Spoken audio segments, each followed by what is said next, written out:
मित्रों, श्री हीरालाल मिश्र मधुकर द्वारा संपादित नई सदी के स्वर भाग 2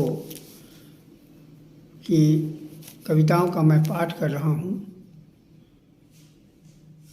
ये तो बड़ा व्यापक कार्य था, लेकिन प्रभु की अनुकंपा से इसे पूरा करने की मैं कोशिश कर रहा हूँ।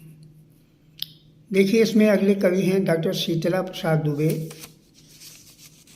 शीतला प्रसाद दुबे डॉक्टर भी हैं। इनका जन्म 20 जनवरी सन 1958 ईस्वी को हुआ और ये कांदीवली पूर्व मुंबई के रहने वाले हैं। इन्होंने पिता पर बहुत अच्छी कविता लिखी है। मैं आज की पीढ़ी को ये कविता सुनाना चाहता हूँ, इसलिए मैंने इसको चयन किया। देखिए, पिता तुम ही से पाया है सब कुछ, ये धरती आकाश हवा पानी। जब भी आकाश की ऊंचाइयों ने किया आकर्षित, तुम धरती के चुंबक बन खींच लेते थे अपनी ओर, कि पाँव का धरती पर जमना है जरूरी। कि बिना धरती के खड़े रहना बहुत मुश्किल है, कि पाँव में लगे बिना मिट्टी हो जाएंगे कमज़ोर। कि पा नहीं सकेंगे मिट्टी की महक, कि मिट्टी ही है जीवन का आधार। कि मिट्टी के बिना जीवन ही है मिट्टी। पिता समझते रहे कि मिट्टी मिट्टी नहीं है, माँ है माँ। पिता समझते रहे कि मिट्टी मिट्टी नहीं है माँ। तुम्हारी हमारी सबकी देती यही है जीवन, करती है पोषित चुपचाप। कि मिल जाना एक दिन, इसी में बन जाना है मिट्टी हम सबको। पिता जब भी पाँव को जमे देख धरती पर दिखाना चाहा आसमान की ऊंचाई, कि मिट्टी से जुड़कर छा जाना आसमान में। आसमान की तरह की न दे सके दिखाई और छोर, कि रखना है ऊंचा सिर बहुत ज़रूरी। कि झुको तो मिलने की खातिर, कि देखो क्षितिज को कितना मिलने को आतुर है। समझाते रहे बार बार, कि फिरने दो मन को बादलों सा, बरसने दो जमकर तपती धरती पर। कि देखो भले ही आसमान की ओर धरती से, पर आओ जियो पानी की तरह, बादलों से धरती की ओर, पहाड़ों से नदियों की ओर, ऊपर से नीचे। कि संपूर्णता हेतु जरूरी है बहुत महीना, ऊपर से नीचे की ओर मनुष्य हो। बने रहने के लिए मनुष्य जरूरी है उतरना आसमान से धरती पर। पिता तुम ही से पाया सब कुछ, ये धरती आकाश हवा पानी। जब भी आकाश की ऊंचाइयों ने किया आकर्षित, तुम धरती के चुंबक बन खींच लेते थे अपनी ओर, कि पाँव धरती पर जमना है जरूरी। और अगले कवि हैं जय चक्रवर्ती। जय चक्रवर्ती जी का जन्म 15 नवंबर सन 1958 ईस्वी को हुआ। ये रायबरेली के रहने वाले हैं और इनकी कई बहुत अच्छी कविताएं हैं। मैं फिर भी इनकी एक कविता रहे जब तक पिता पर ही मैं ले रहा हूँ। इन्होंने भी बहुत अच्छा पिता पर लिखा है। रहे जब तक पिता, ये शीर्षक है। रहे जब तक पिता घर जैसा रहा घर, रहे जब पिता घर जैसा रहा घर। एक चौका एक चूल्हा एक आंगन एक छत, एक जैसे मन सभी के मुँह अलग पर एक मत। एक डोरी से बंधे थे धरा अंबर, उत्सवों जैसा सदा था उत्सवों का आगमन। दमकती थी द्वार पर उल्लास से उंजली किरण। स्वर आभाओं का कभी ठहरा न पल भर, शीश पर बट वृक्ष सी छाया हमेशा थी सघन। शीत वर्षा धाम सब में थी घुली स्नेह छुअन, डर अंधेरों का हमेशा रहा डर कर। रहे जब तक पिता घर जैसा रहा घर। और अगली कविता है अनिल कुमार शुक्ल। इनका जन्म 1 फरवरी सन 1959 ईस्वी को हुआ और ये भदोही के रहने वाले हैं। और इनकी एक कविता देखिए मैं पढ़ रहा हूँ, अनुभूति।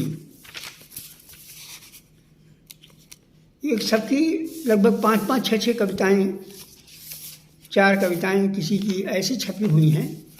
तो मैं उसमें से एक कविता जिसका मैं समय का भी पालन करते हुए पढ़ता हूँ, उसी में से मैंने इनकी एक कविता ली है, अनुभूति।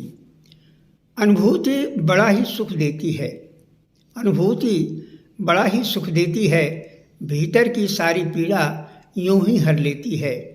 जैसे स्पर्श पटलिका पर टंकित अवांछित चित्रलेख मिट जाते हैं सहज ही मात्र छूने से। तुम्हारे मधुर स्पर्श की लालसा मन में गहरे समाई है, रोम रोम अब अभिषिक्त है तुम्हारे पवित्र प्रेम से। मेरे ओंठों पर यदि असह पीड़ा के बीच कोई स्मित रेखा उभरती है तो निश्चित ही निष्पाप स्पर्श की रलनाई है। और अंतिम देखिए, हर पल मैं प्रतीक्षा करता हूँ जब मैं थक जाऊँ और मुझे नींद न आए, तब तू चुपके से आए बालों में गालों में, फिराती हुई जादुई उंगलियाँ विश्व की महानतम स्नेहिल स्नेहिल अनुलेप आहिस्ते से लगाए, अनुलेप आहिस्ते से लगाए। अनुभूति बड़ा ही सुख देती है, भीतर की सारी पीड़ा यूं ही हर लेती है। और अगले कवि हैं कमला प्रसाद जख्मी। ये जख्मी साहब हैं, इनका जन्म 1 अप्रैल 1959 को हुआ। ये वाराणसी के रहने वाले हैं। इनके कई कृतियाँ इनकी प्रकाशित भी हो चुकी हैं और फिल्म लेखन में भी इन्होंने काम किया है और इनकी कई गज़लें इसमें दी हुई हैं। एक मैं गज़ल इसमें से पढ़ रहा हूँ। एक हादसे में जहाँ का मंजर बदल गया, कुछ जिस्म के बाहर कुछ अंदर बदल गया। मुद्दत से सन्नाटा है दरिया की लहरों पर, हैरान है मछलियाँ कि समंदर बदल गया। भूख सिसकियाँ लिए घर लौटे हैं मजदूर। फिर से देखिए, भूख सिसकियाँ लिए घर लौटे हैं मजदूर, अब सियासी चश्मे का नंबर बदल गया। एक हादसे में जहाँ का मंजर बदल गया, लाखों मरे अस्पताल में, मरे कोरोना कहर से, ताबूत में मरीजों का वेंटिलेटर बदल गया। एक हादसे में जहाँ का मंजर बदल गया, कब तक रहेगा दुनिया में कोरोना का खौफ, पूजा इबादत मस्जिद मंदिर बदल गया।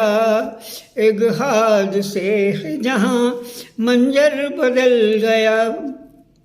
और अंतिम देखिए, एक आतताई ने बनाया लैब में जहर, डुबो दी उसमें दुनिया मुकद्दर बदल गया। एक हादसे में जहाँ एक मंजर बदल गया, कुछ जिस्म के बाहर कुछ अंदर बदल गया। देखिए अगले कवि हैं डॉक्टर कृष्ण कुमार प्रजापति। डॉक्टर कृष्ण कुमार प्रजापति जी का जन्म 18 जून सन 1959 ईस्वी को हुआ। ये राउरकेला उड़ीसा के रहने वाले हैं और इनकी भी बहुत सी गज़लें हैं। मैं एक गज़ल पढ़ रहा हूँ।